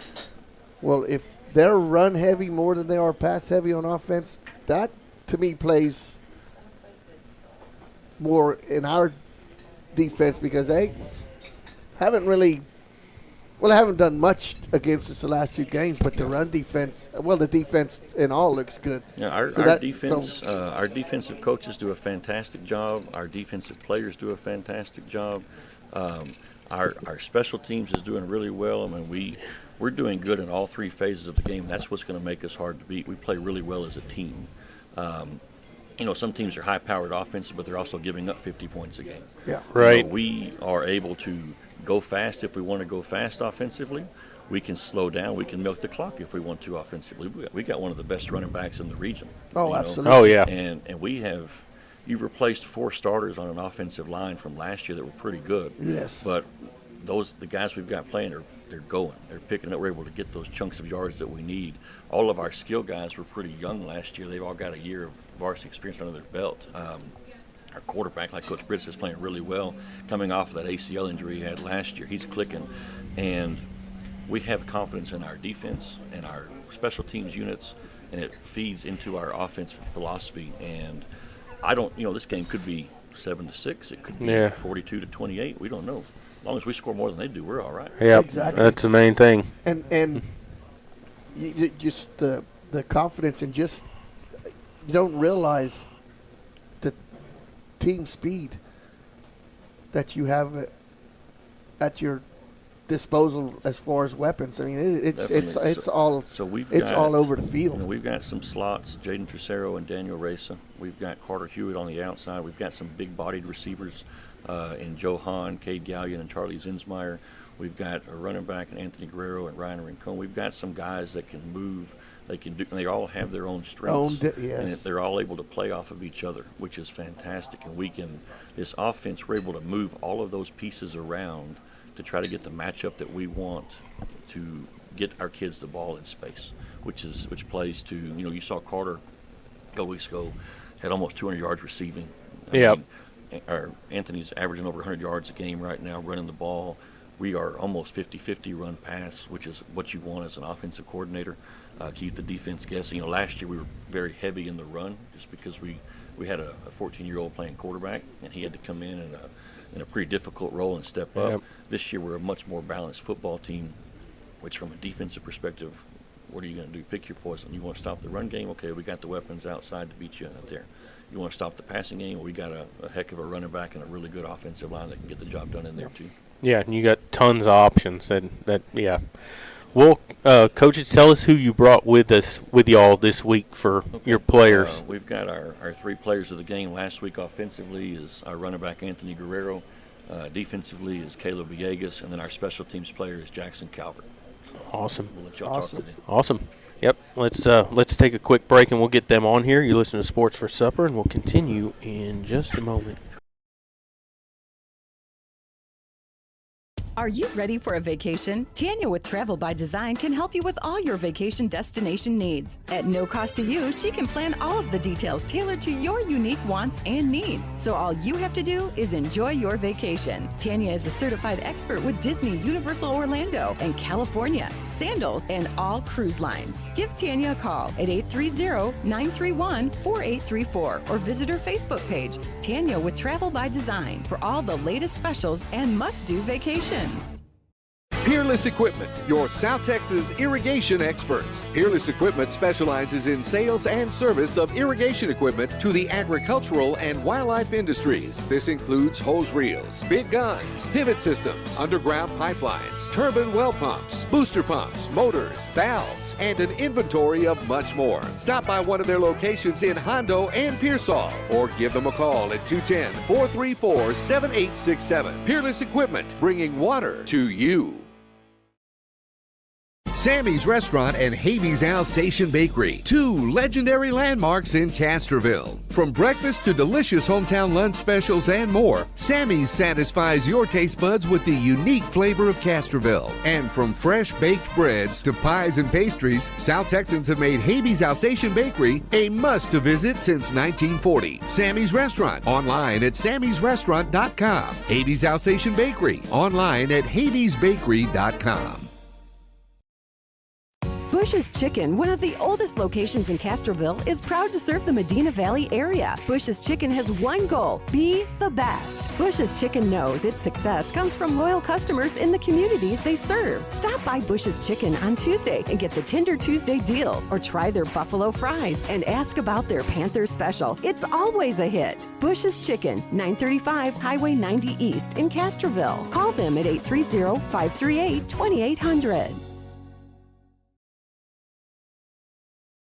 Tandre Gwynn Funeral Home in Castroville, Texas, has been providing funeral services to families in the Medina Valley and surrounding areas for many generations. Tandre Gwynn Funeral Home is proud to support the broadcast by the Medina Valley Broadcast Network for the athletes and students participating in this event. Go Panthers! Tandre Gwynn Funeral Home, Castroville, Texas. You may view obituaries at Tandre, Tondre-Gwynn, Guinn.com, or visit the Facebook page of Tandre Gwynn Funeral Home to view funeral. Dotson House Moving and Construction is a fourth-generation company operated by the same family for over 75 years. We do turnkey work from moving your structure, setting the foundation, and all your construction needs. Aluminum decking, concrete work, canopies, and any other need to make your project operational. From moving to construction, large or small, Dotson House Moving and Construction does it all. Located at 12939 Southwest Loop 410 in San Antonio. Give us a call at 210-628-1459.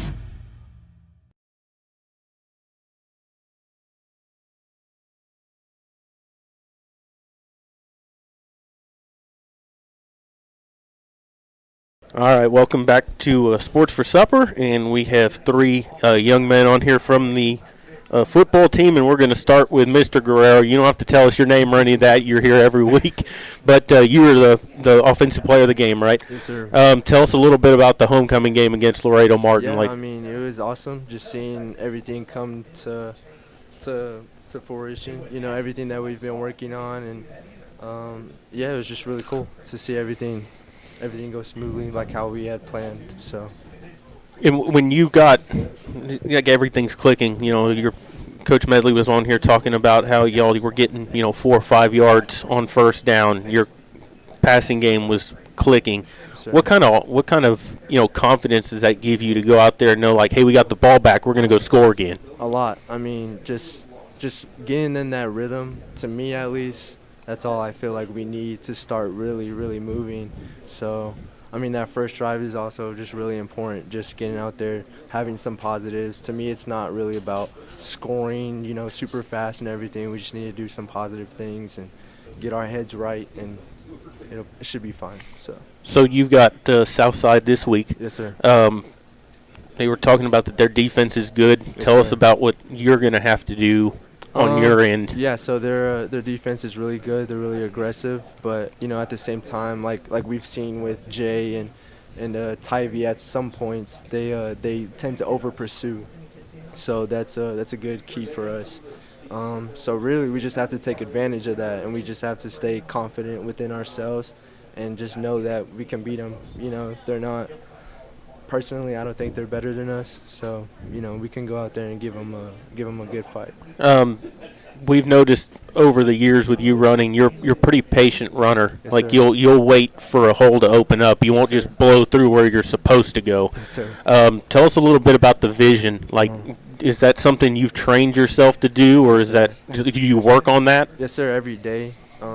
Maybe a lot of people don't realize it, but every time we even walk through a play or just anything like that, I'm always envisioning, in real life game situation, where they would be coming from and the different options I would have if that happens, and where my blocks are going. That's the most important part, is just knowing where everybody is supposed to go on the play. So that helps me a lot. So there were some other players that got in on the rushing action for some touchdowns Yes, last sir. week. I know Tesoro ran Yes, sir. a long one. Tell us about, what does that do for you when you see someone else get some rushing yards like I'm that? the happiest. I mean, it's great. It opens up the whole field, and maybe a lot of people wouldn't expect me to say that, but I mean, truly, I love when we're on with the passing game, and when other people can take that rock and do something with it. It opens it all up for me and for everybody else. Yeah, because they can't just stack 8 or 9 guys in there to stop you and dare you to beat them some way else. Yes, sir.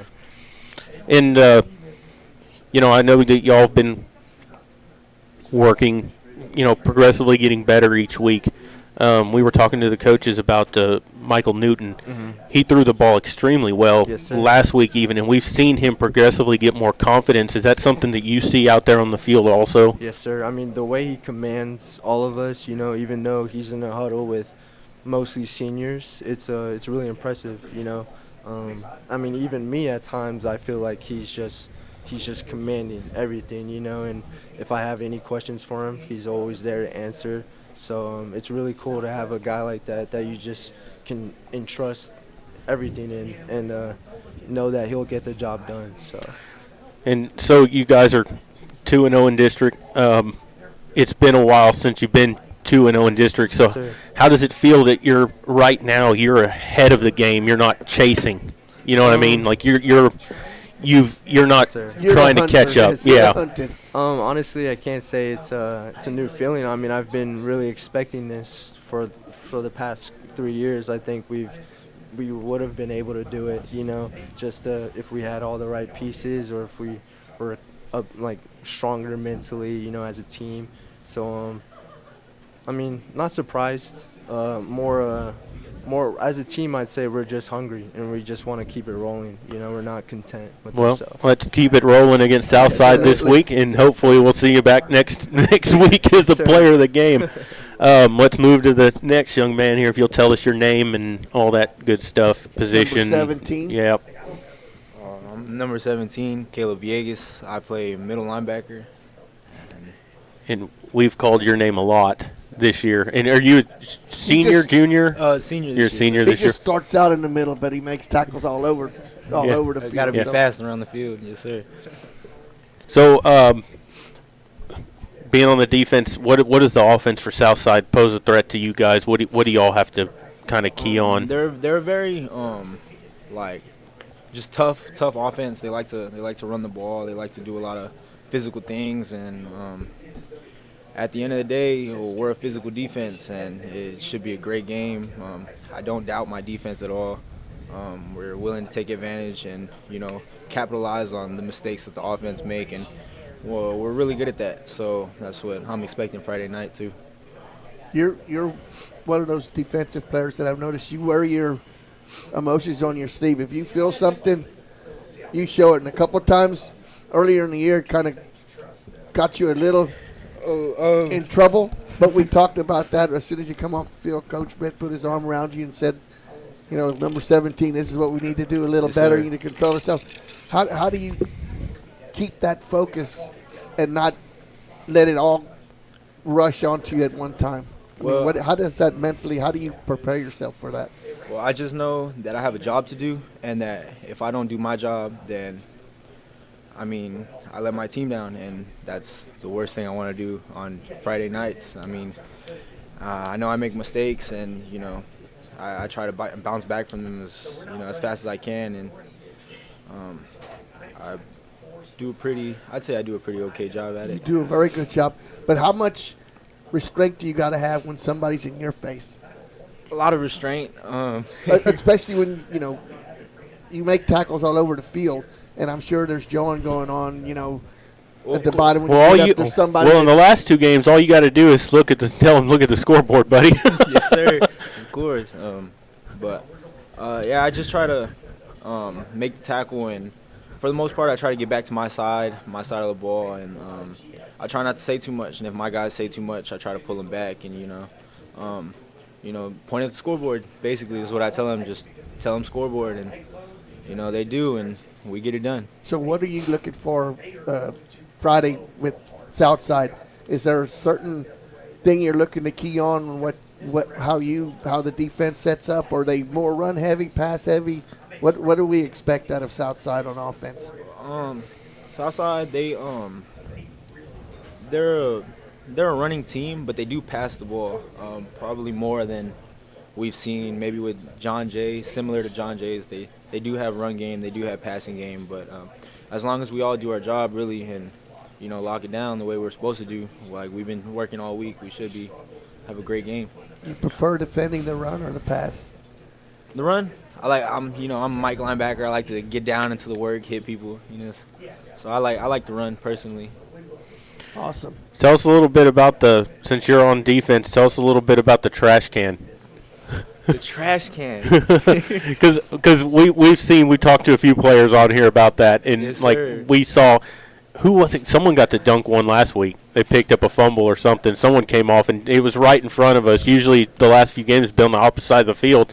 So that's just a cool thing that we've gotten to see. So tell us a little bit about that. The trash can, it's an amazing addition to the new season. I mean, it's really fun being on the sideline. We get a turnover. We call it the turnover trash can. And, you know, we get a forced fumble, we recover it, interception. You know, any sort of turnover, we take the ball and dunk it in the trash can. And we got in trouble for it once for using the other team's ball, so now we use our own balls. Should have told them they should have held on to it and went using their own ball. Yeah. But, I mean, it's really nice. And then afterward, a little, not necessarily a ceremony, but a little tradition is, you know, you get your turnover, you get to write your number on the trash can. So my number's up there. Oh, that's cool. Other numbers up there. So you know who got all of them throughout the season. Yeah, that's cool. I like that. So is that kind of a little competition, like who can have the most? Oh, of course. Yeah. I mean, Well, everybody we got to wants ask, see you that going to number put up your there. name on it Friday? My number is actually up there already. Yeah. Yes, What, sir. a duplicate? You Yeah, don't. of You only course. get to sign it once? Or I think once, but I mean, we can put some tallies up there. Yeah. Of course. Yeah, I like Yes, that. sir. So any plans for after high school? I'd love to go and study and get my degree for mechanical engineering. You know, that's what I'm looking for. But I mean, That's That's cool. a good job. Do you play any other sports? I try to, but I really like football, and you know, I kind of just set my focus on football during my That's high cool. school years. Awesome. Great. Well, good luck this weekend, and hopefully we'll see you back on the show down the line, Yes, sir. and we'll Thank move you on for to the last young man that they brought here. You'll tell us your name, number, position. Jackson Calvert, number 85. I'm a wide receiver, slot receiver, and a cornerback. Now, And it wasn't considered a turnover, but how come you didn't get to dunk it when you recovered the onside kick? I guess no one was really expecting it. I don't even think we had the turnover been out yet, but yeah, no, we weren't expecting either because that was just kind of no one stepped up to field the ball. So what were you thinking of when you were running down there and you saw that ball just rolling around on the turf? I gotta grab it because I'm not just gonna watch it. I knew I had to make the play, so I went and I executed.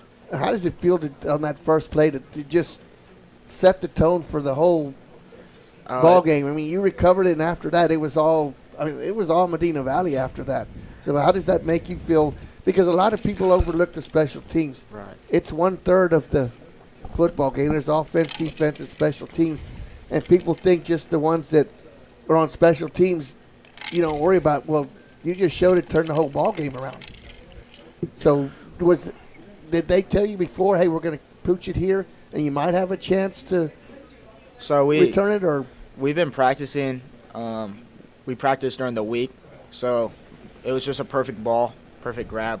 We executed, so everything just fell in place. Everyone did their job, and it worked out. yeah, because those are all things, I'm sure y'all work on every scenario you can during practice, and those pooch kicks like that, anything can happen. Of course. And, I think there's a stat that we've talked about before, like 1/3 of all the kicks like that are mishandled at some point, so you've got a chance to it. So is it just let's get down there as fast as we can, get to the ball, and see what happens? Well, we also have our individual jobs. Like, if they do grab it, I have to keep outside, make sure no one goes outside of me. Yeah. And then we have designated people to go towards the ball, so that we're not just running around. How hard is it when you're running down there, because you get entangled with other players and things like that? They can call fair catches on kickoffs now and things like that. So how hard is it to notice that and be like, hey, they called that, or do you not notice it because you can't hit those guys? And so is it hard to look for that, or is somebody yelling that they did that, or? They usually, when we're looking, because most of us are looking straight at where the ball's going, so you don't really miss if they do that. Yeah, because sometimes they're very subtle about just a little. I would imagine if it was me, I'd miss that and just go knock the crap out of somebody. But so you're a wide receiver also. Yes, so, sir. So tell us a little bit about that, like running routes, things like that. It's great. My first game, I was a little nervous, but I feel like as you progress, I'm really enjoying it. enjoy the game, not worried about all the big fans, because this is my first year of playing varsity. Last year I wasn't so good, but I kept working. I was able to make it this year. So it's just really fun running routes, making sure you do your job. But, when you're out there, you just have one goal. It feels like no one else is watching. Just make sure you catch that ball. Yeah. You want to do your job. You almost recovered 2. You were close on another All right. one. Yeah. Onside kick. But talk about what do you prefer, making that recovery or catching a touchdown pass? What would feel better? Or what would you think? Well, it depends on the circumstances. Because, if we're down 40 and I catch a touchdown pass, but, if I can set the tempo with a recovery on kickoff, I'd probably feel better with that. Now, if it's a game-winning catch, I'm gonna be pretty happy about that one. Yeah. Too, Or if you blow up a return man and Right. force a fumble, scoop and score. Yeah. That would be awesome. Then you could. Yeah, then put you your get name to on that to can. dunk it. We're gonna lobby for you that you get to put your name on that can. That should still be a turnover. Because it technically is. I mean, I guess it is. They never even had possession of the ball. But at the same time, like, you're sitting there thinking, we're going to send our defense out here first, and then you basically get a possession. You stole a possession because then you get the ball to start the second half too. Right. How does that make you feel, Caleb, when that happens? You're ready to go on there on defense, and he ruins it for you and has to recover the onside kick. Oh, I'm not going to lie. It was great. Not relieving, but, I felt great. We had expected defense to go out there, and we didn't. So Anthony couldn't grab his helmet quick enough to get out there on offense. He was ready to go. He said, I'm ready now. But there's sometimes when, like, in these games, and I know some of the drives were only 4 or 5 plays before they got touchdowns, but on some of these long sustained drives, are you happy for the breather, or are there times like when the offense is just out on the field the whole half and you're just like, come on, I want to go hit somebody? There are times when I do appreciate the breather, but for the most part I just love getting out there and running around, flying around. Let's do the predictions for the week. What do y'all what you got? I think it'll be a dogfight, but I think we'll come out on top. No. I mean, so we have each individual make a prediction. Like, are you going to recover a fumble? Are you going to that kind of thing? Just lay somebody out, scoop and score. I'm thinking about probably like 3 layouts and then 1 scoop and score. That's Nice. good because that means we're going to at least score 21 points. Yeah, we're going to kick a lot. All right, next. We're going for big numbers. I had 14 tackles last game, so this time we're going for about 17. Or, just to show off the number Just a to little match bit. the number. Yes, sir. There you go. There you Had go. a slam dunk included in that? Of course, about 2 of them, actually. All right. AG? I'm really bad at predicting. I'd say I'm always shooting for at least 150 yards. Touchdowns, they don't really matter to me. I don't really care who scores, but as long as they get them. Yeah, I'll give myself 1 just because I want to keep the streak going. So that's it. We sat here across the table the first or second week, and we thought Carter was going to say, I'm going to do this and that, and he sat there and he just said, I just want to win. We just want to win. I said, come on, what kind of prediction is that? Well, that's really the attitude in the locker room. And then all of you guys are the same. And you mentioned something when we were talking to you about being unselfish. Yes, sir. Like, it doesn't matter whether you're the one that runs it down there 90 yards and somebody else gets the hand off the score. You're the first one out there to greet them. And the same with you guys on special teams and on defense. It doesn't matter to you who stops them. Y'all guys, I mean, y'all playing as a team, and it shows a lot about those 2 coaches sitting over there. What y'all are believing in them. Yes, sir. How hard was it to watch Carter return a 96-yard touchdown to get called back? Honestly, I kind of had a feeling just because that stuff always kind of happens. And it came from the other side. And when it wasn't even close to the play. No, but I just told him, Jared, there's no flags on the field, and all of a sudden, yellow. It had nothing to do with anything. Yeah, I mean, anything. No, I'm sure. Did y'all watch the film? Was there holding? Yeah, there was. It wasn't even close though. But it had nothing to do with the play whatsoever. Yeah. But I'm more than positive he's gonna get another one. So that should be fine. Yeah, and I wouldn't be surprised if Tesoro gets a punt return at some point after. We got to see his speed on full display on that 80-yard run, and he's pretty fast. Yes, he is. Yep. Well, guys, good luck this week, and hopefully we'll see you all again in the upcoming weeks. And when the playoffs start. Yeah, when the playoffs start. And we're going to take a break and come back. You're listening to Sports for Supper, and we'll continue in a moment. Are you ready for a vacation? Tanya with Travel by Design can help you with all your vacation destination needs. At no cost to you, she can plan all of the details tailored to your unique wants and needs. So all you have to do is enjoy your vacation. Tanya is a certified expert with Disney, Universal Orlando, and California, Sandals, and all cruise lines. Give Tanya a call at 830-931-4834 or visit her Facebook page, Tanya with Travel by Design, for all the latest specials and must-do vacations.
Sammy's Restaurant and Havy's Alsatian Bakery, two legendary landmarks in Castroville. From breakfast to delicious hometown lunch specials and more, Sammy's satisfies your taste buds with the unique flavor of Castroville. And from fresh baked breads to pies and pastries, South Texans have made Havy's Alsatian Bakery a must-to-visit since 1940. Sammy's Restaurant, online at sammysrestaurant.com. Havy's Alsatian Bakery, online at havysbakery.com.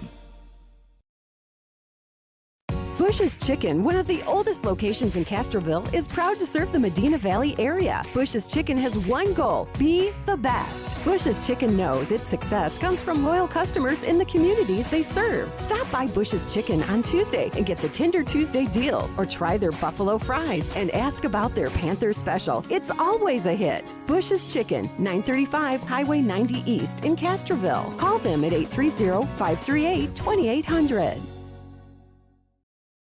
Tandre Gwynn Funeral Home in Castroville, Texas, has been providing funeral services to families in the Medina Valley and surrounding areas for many generations. Tandre Gwynn Funeral Home is proud to support the broadcast by the Medina Valley Broadcast Network for the athletes and students participating in this event. Go Panthers! Tandre Gwynn Funeral Home, Castroville, Texas. You may view obituaries at Tondre, Tondre-Gwynn,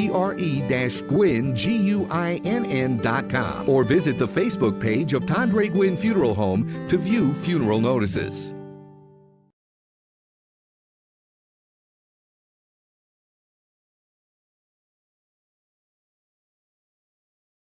Dodson House Moving and Construction is a fourth-generation company operated by the same family for over 75 years. We do turnkey work from moving your structure, setting the foundation, and all your construction needs. Aluminum decking, concrete work, canopies, and any other need to make your project operational. From moving to construction, large or small, Dodson House Moving and Construction does it all. Located at 12939 Southwest Loop 410 in San Antonio. Give us a call at 210-628-1459.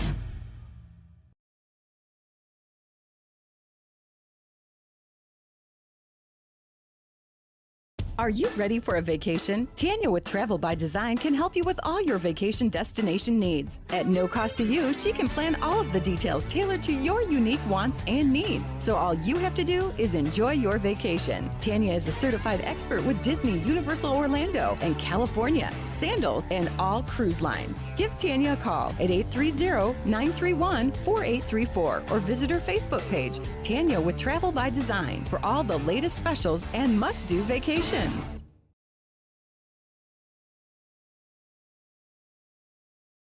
Peerless Equipment, your South Texas irrigation experts. Peerless Equipment specializes in sales and service of irrigation equipment to the agricultural and wildlife industries. This includes hose reels, big guns, pivot systems, underground pipelines, turbine well pumps, booster pumps, motors, valves, and an inventory of much more. Stop by one of their locations in Hondo and Pearsall, or give them a call at 210-434-7867. Peerless Equipment, bringing water to you.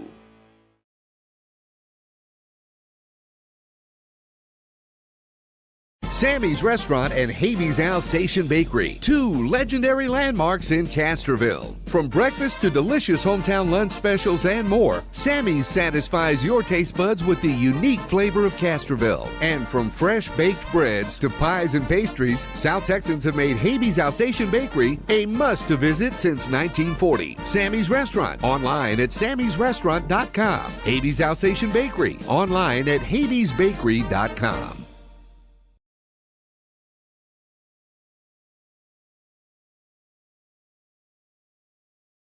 Bush's Chicken, one of the oldest locations in Castroville, is proud to serve the Medina Valley area. Bush's Chicken has one goal: be the best. Bush's Chicken knows its success comes from loyal customers in the communities they serve. Stop by Bush's Chicken on Tuesday and get the Tender Tuesday deal, or try their buffalo fries and ask about their Panther special. It's always a hit. Bush's Chicken, 935 Highway 90 East in Castroville. Call them at 830-538-2800. Tondre Gwynn Funeral Home in Castroville, Texas, has been providing funeral services to families in the Medina Valley and surrounding areas for many generations. Tondre Gwynn Funeral Home is proud to support the broadcast by the Medina Valley Broadcast Network for the athletes and students participating in this event. Go Panthers! Tondre Gwynn Funeral Home, Castroville, Texas. You may view obituaries at Tondre, Tondre-Gwynn, Guinn.com, or visit the Facebook page of Tondre Gwynn Funeral Home to view funeral notices.